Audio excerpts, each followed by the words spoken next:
Okay, students, are you able to see the screen? Yes, ma'am. Okay. Yes, ma'am. If you have any problem regarding yesterday's topics, you can ask me. Ma'am, no No, ma'am, no problem. problem. Okay तो कल हमने पढ़ा था कि किस तरीके से जमींदार जो है उनको बताया बोला जाता है कि आपको रेवेन्यू कलेक्ट करना है, ठीक है, पूरे अपने एरिया से, अपनी एस्टेट से, और वहां पर जो दूसरे लोग हैं वो किस तरीके से प्रॉब्लम क्रिएट कर रहे हैं। अब यहाँ पर जो है फिक्स कर दिया गया था, रेवेन्यू रेट जो है वो फिक्स कर दी गई थी कि आपको इतना तो देना ही पड़ेगा, ठीक है। तो अब आगे जाकर के क्या होता है, जब रेंट कलेक्शन का टाइम आता है तो जो ऑफिसर है यानी कि जमींदार जो है उसका ऑफिसर जो है उसको बोला जाता था अमला। अब ऐसा तो है नहीं ना कि जमींदार जो है 400 गांव जाकर के खुद से सारे रेंट कलेक्ट करेगा, उसके अंडर काम करने वाले भी लोग होते थे। तो उन उसका जो ऑफिसर होता था उसको बोला जाता था अमला, ठीक है। वो विलेज जाता था, ठीक है, जा उसके उस वो जाकर के वहां पर रेंट कलेक्शन के लिए अपना जाकर के लोगों से रेंट कलेक्ट करके लाता था। लेकिन रेंट कलेक्शन जो है वो सबसे बेसिक प्रॉब्लम थी, पेरिनियल प्रॉब्लम थी, क्योंकि कई बार क्या होता था, खराब शेयर हार्वेस्टिंग होती थी, क्रॉप हार्वेस्टिंग जो है वो कभी खराब ही होती थी, यानी कि इतनी अच्छी नहीं होती थी, और लो प्राइसेस जो है उसके कारण बहुत मुश्किल होती थी। जो ये इनको पैसे देने होते थे, ठीक है, रायट्स जो होते थे, उन लोगों को पेमेंट करने में बहुत दिक्कतें आती थी, क्योंकि जब फसल ही नहीं उगेगी अच्छी और वो बिकेगी नहीं अच्छे पैसे पे, तो वो कहाँ से पे करेंगे, ठीक है। और वहां पे तो फिक्स था।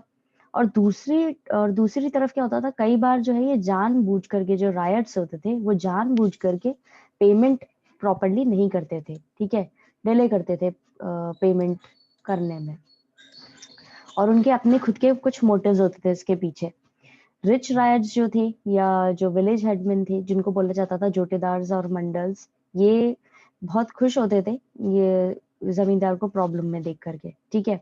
ये ही लोग थे जो उसको नहीं चाहते थे, क्योंकि जमींदार का क्या होता था, जमींदार के ऊपर ये कंपनी ने वो लगा रखा था कि अगर तुम ढंग से पेमेंट नहीं करोगे, टाइमली पेमेंट नहीं करोगे, जो सनसेट लॉ था उसके अकॉर्डिंग पेमेंट नहीं करोगे, तो तुम्हारी जो संपत्ति है, तुम्हारी जो प्रॉपर्टी है वो ऑक्शन कर दी जाएगी। तो इसीलिए जोटेदार्स और मंडल्स जो थे, इनको तो कोई वो होता नहीं थी दिक्कत, इनके तो कोई महल और इस तरीके से चीजें थी नहीं, अच्छी बड़ी प्रॉपर्टी थी नहीं। तो ये जो है कोशिश करते थे कि इसको प्रॉब्लम में लाया जाए, और इनको बड़े खुश होते थे ये लोग। अब इसको लाइन टू लाइन पढ़ेंगे तो आपको और अच्छे से समझ में आएगा कि ये कहना क्या चाह रहे हैं। At the time of rent collection, an officer of the जमींदार, usually the amla, came around to the village, but the rent collection was a perennial problem. समय जब होता था रेंट कलेक्शन का, तो जो जमींदार का ऑफिसर था जिसको नॉर्मली बोला जाता था अमला, वो जाता था विलेज रेंट कलेक्ट करने के लिए, लेकिन यही एक बेसिक प्रॉब्लम थी। Sometimes wet harvest and low prices made payment of dues difficult for the riots. अब कई बार जो है खराब फसल और कम प्राइसेस, यानी कि कम पैसों पे बिकती थी जब वो, तो बहुत दिक्कतें हो जाती थी राइट्स के लिए। At other times, riots deliberately delayed payment. Rich riots and village headmen, jotidars and mandals were only too happy to see the zamindar in trouble. अब कई बार ऐसे समय भी आता था जब रायट्स जो है वो डेलिबरेटली जानबूझ करके पेमेंट डिले कर देते, ठीक है, या लेट जमा कराते थे या कराते ही नहीं थे। और रिच रायट्स यानी कि अमीर जो थे रायट्स, ठीक है, राइट्स वही अपने जो पीजेंट, रिच पीजेंट्स होते हैं, रिच किसान जो होते हैं, उनके लिए बोला जाता है, ठीक है। और जो विलेज के हेडमैन हुआ करते थे, बड़े लोग हुआ करते थे विलेज के, यानी कि जोटेदार्स और मंडल्स, ये लोग खुश होते थे जमींदार को मुसीबत में देख के। द जमींदार could therefore not easily assert his power over them. इसीलिए जमींदार जो है, क्योंकि जमींदार के ऊपर पहले तो वो पार्स थी कि वो जाकर के उनको डरा धमका सकता था और अपने हिसाब से काम करवा लेता था। लेकिन जब कंपनी आ गई, कंपनी ने इसके ऊपर रूल लगा दिया था कि तुम्हारा काम सिर्फ रेवेन्यू कलेक्शन का है, इससे ज्यादा तुम कुछ नहीं कर सकते। तो इसके पास पावर्स नहीं थी इसको इन लोगों को कंट्रोल करने की। Zamindars could prosecute defaulters, but the judicial process was long drawn. जमींदार जो है वो प्रोसिक्यूट करा सकता था जो डिफॉल्टर्स थे, जो पेमेंट नहीं करते थे, उनको कर तो सकता था, वो पकड़ करके पनिशमेंट दे सकता था, लेकिन जो पूरा प्रोसेस था, पूरा जो ये जुडिशियल प्रोसेस था, ये काफी लंबा समय लेने वाला था। In Burdwan alone, there were over 30,000 pending suits for arrears of rent payment in 1798.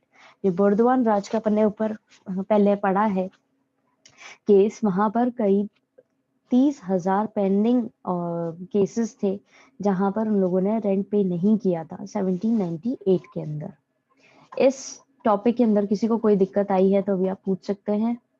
1.3 Y जमींदार डिफॉल्टेड ऑन पेमेंट्स खत्म हो चुका है।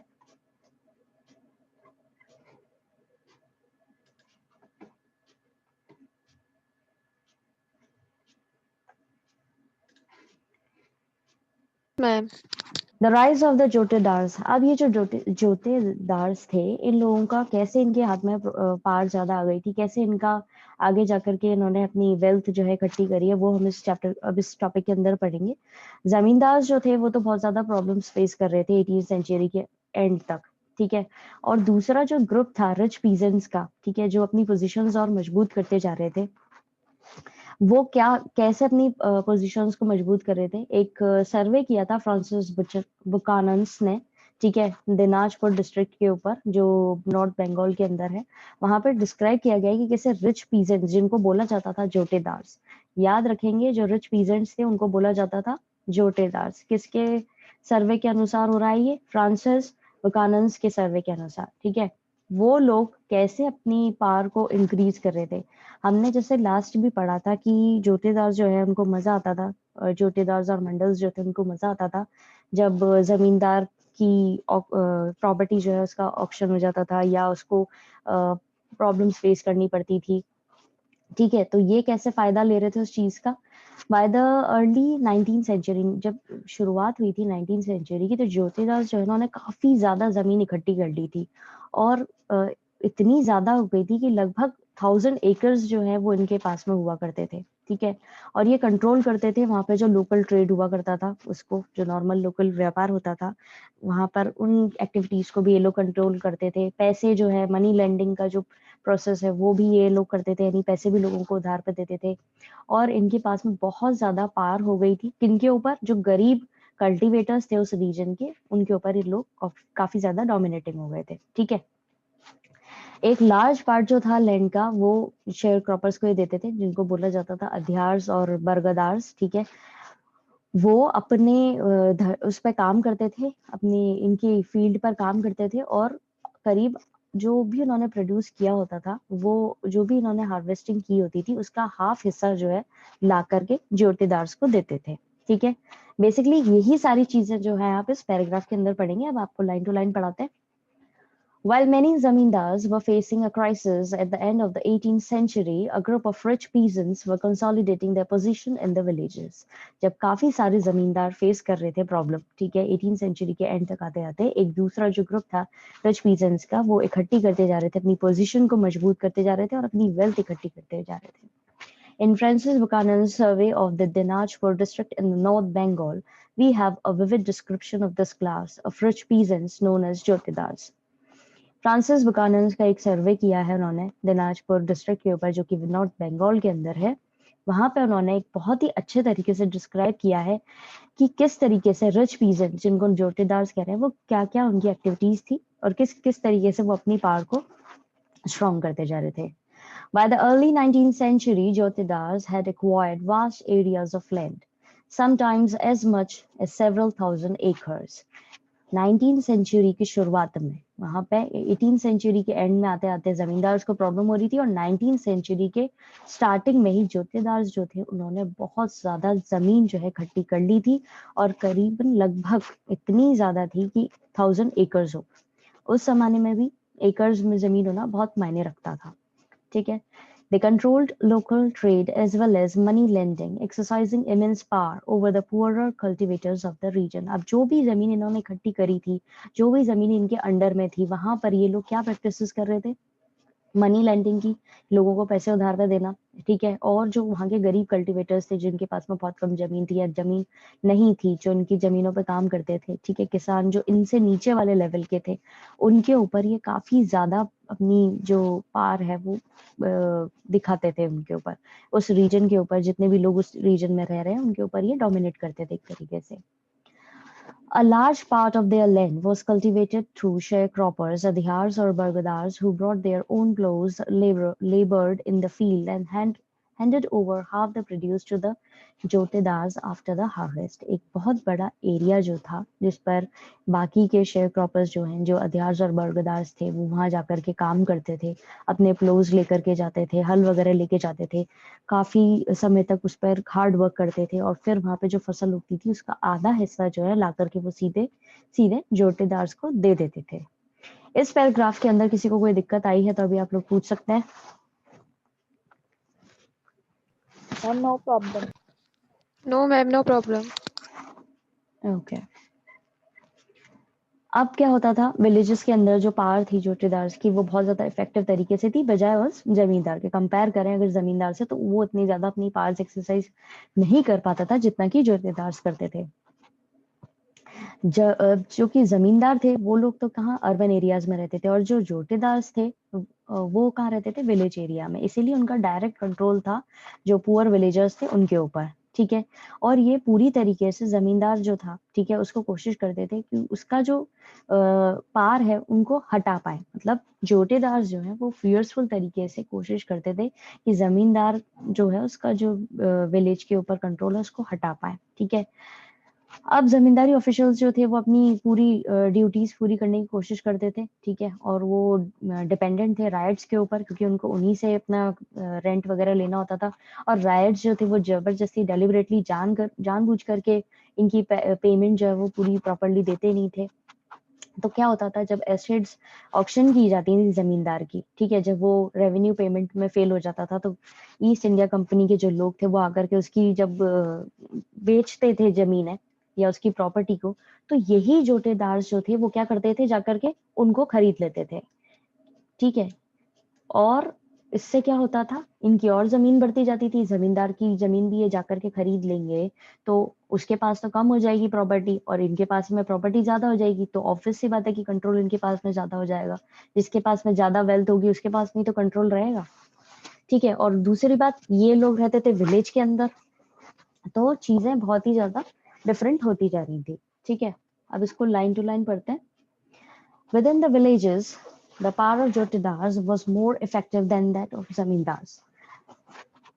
Unlike zamindars, who often lived in the urban areas, jotedars were located in the villages and exercised direct control over considerable section of poor villagers. अब villages जो थे, villages के अंदर रहने वाले थे, जो पार थी वो जोटेदार्स के पास थी, क्योंकि वो लोग रहते थे विलेजेस में, और जमींदार जो थे वो रहते थे शहर में। और जो विलेज में रहेगा उसका वर्चस्व ज्यादा होगा, उसका डायरेक्ट कंट्रोल होगा। They fiercely resisted efforts by zamindars to increase the jama of the village and prevented zamindari officials from executing their duties, mobilized riots who were dependent on them, and deliberately delayed payment of revenue to the zamindar. ये कोशिश करते थे पूरी तरीके से कि जमींदार जो है वो जमा इकट्ठा नहीं कर पाए विलेज के अंदर, ठीक है। और जमींदार के जो ऑफिशियल्स होते थे, यानी कि उसके जो ऑफिसर्स होते थे जो आते थे अपनी ड्यूटीज पूरी करने के लिए, उनको भी ये लोग रोकते थे, ठीक है। और कोशिश करते थे, जो क्योंकि वो पूरी तरीके से राइट्स पे डिपेंड थे और वो जानबूझ करके पैसे पे नहीं करते थे। In fact, when the estates of the zamindars were auctioned for failure to make revenue payment, jotedars were often amongst the purchaser. In fact, जब एस्टेट्स का ऑक्शन होता था, जमींदार के एस्टेट का ऑक्शन होता था, तो यही जोटेदार जो थे, अधिकतर परचेजर जो होते थे ना, जो बिडिंग करते थे वहां पे जाके, वो जोटेदार ही होते थे जो उसकी जमीन खरीद लेते थे। The jotedars were most powerful in North Bengal, although rich peasants and village helpmen were emerging as commanding figures in the countryside in the other parts of Bengal as well. अब क्या होता था, जोटेदार जो थे वो बहुत ज्यादा पावरफुल थे नॉर्थ बंगाल के अंदर और बहुत पैसे वाले थे, और विलेज हेडमैन जो है वो भी इसी की कैटेगरी के थे। वो लोग इमर्ज हो रहे थे, एक नए उसमें आ रहे थे। कैसे आ रहे थे, एक कमांडिंग फिगर्स की तरह वो उभर कर आ रहे थे अपने विलेज एरिया में। काफी सारे हिस्से जो थे बंगाल के, वहां पर countryside is equal to village area, ठीक है। कई सारी ऐसी जगह भी थी जहाँ पे इनको बोला जाता था हौलदार्स करके भी बोला जाता था, ठीक है। इसको हिंदी में पढ़ेंगे तो आप हवलदार्स की तरह पढ़ा जाएगा, ठीक है। ये भी नाम इनका एक प्रचलित हो गया था, उस समय फेमस हो गया था। और बाकी जगह पे इनको गांटीदार्स या मंडाल्स की तरह जाना जाता था। और इनका जो ये राइज था ये इनएविटेबली वीक कर रहा था जमींदार की अथॉरिटी को, जो काफी समय से चली आ रही थी। जमींदार जो है वो काफी समय से एक पावरफुल फिगर की तरह थे, उनको ये लोग वीक कर रहे थे। ठीक है, तो इनके इस पैराग्राफ में, इन 2 पैराग्राफ में अगर आपको कोई दिक्कत आई हो तो आप पूछ सकते हैं।